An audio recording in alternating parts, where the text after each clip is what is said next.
with Tommy Dreamer, but even with that, I just don't like the guy. Well, I just think ECW alone, the commentary sucks.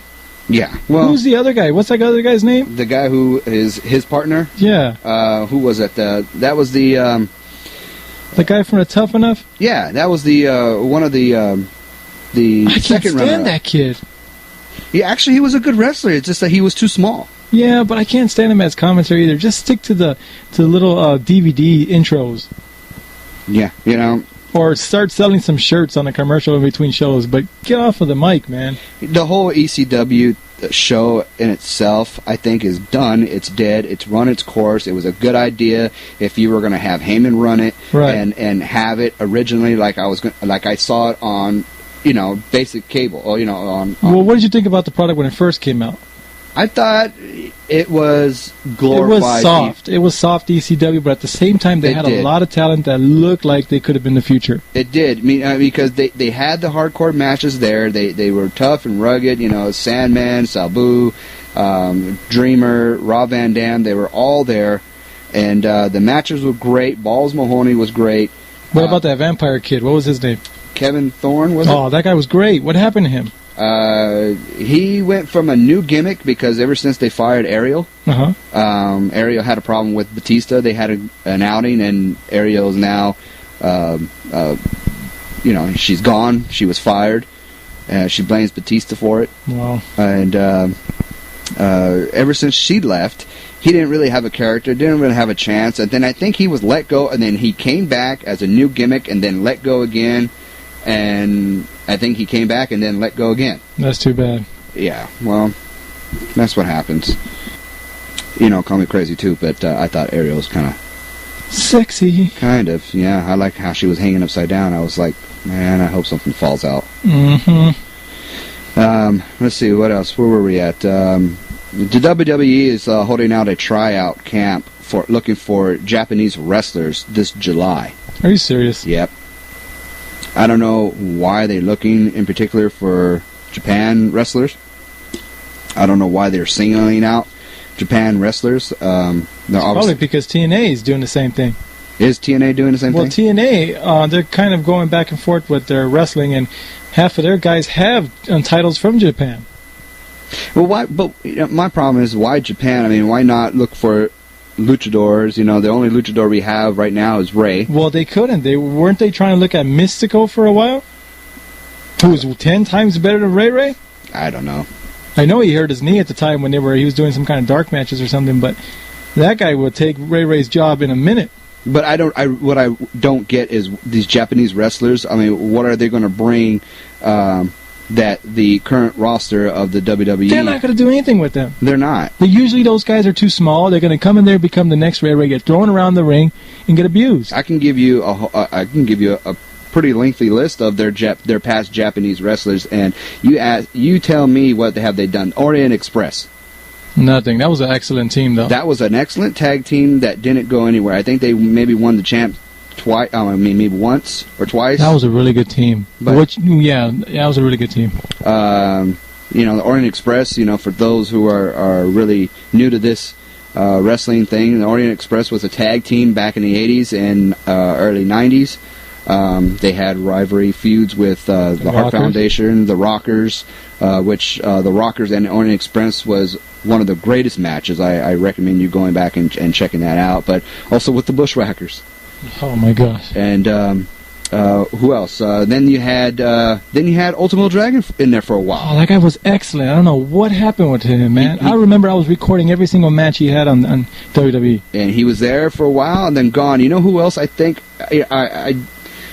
I'm not sure. I'm going to do some homework on it, but I could have sworn I saw the Great Muta on there. I don't think so. Maybe once. I don't think so. And also, let's see, what was the other guy's name? The light heavyweight champion? Well, you got Tajiri, yeah. Tajiri was excellent. They used him pretty well. But then when he ran out... then he started becoming Regal's little pet, and that was kind of stupid. That was stupid, and he was done.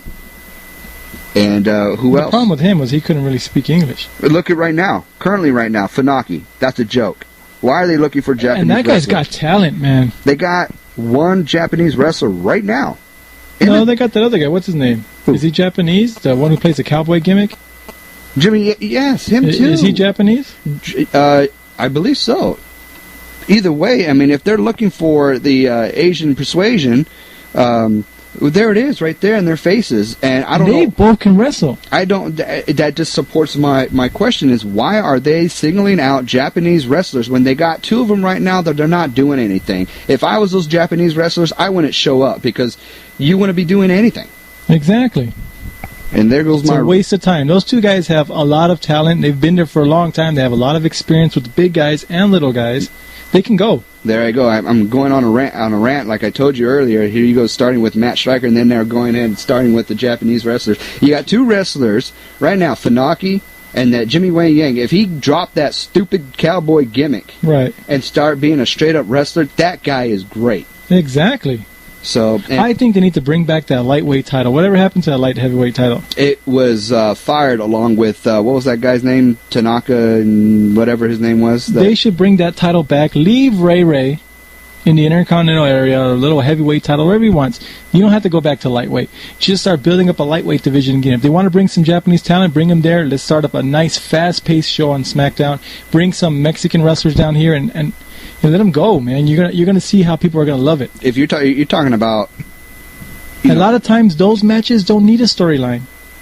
If you're talking about getting rid of some belts and bringing up some more belts, I strongly agree. I think they need to bring a light heavyweight championship back. I think they need to let go of the United States championship. Yep. And make that maybe a welterweight or a middleweight. It's just got to be 4 belts. Your lightweight, your intercontinental, your tag team, and your world. That's it. And, That's it. And one woman's belt. Oh, yeah, the women's belt, of course. This Diva thing, that's just to get those girls to stop. The problem is if you put those belts just like that, then you're going to have a problem with the 2 shows. Well, you're going to have a problem with 2 shows, but who cares? I mean, I think originally what they had when they had one champion for the whole WWE. So, say, for example, the WWE Championship, right? Was carried by one person. There was no world title. It was just one title. And anybody could challenge that person. And that wrestler, whoever was the champ, had to go between shows. And I think that's the way it should be. I mean, who cares if SmackDown don't have a champion? Or who cares if Raw don't have a champion? Yeah.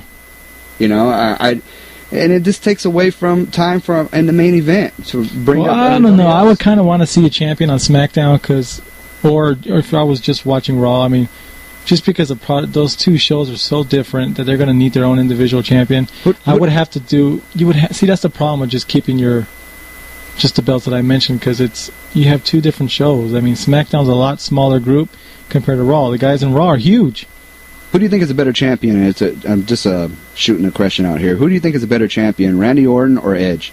Randy Orton. Randy Orton? He pisses people off. I think Edge just creates kind of like a fad almost. Like everyone has to have this long hair, wristbands, and graphic tee look.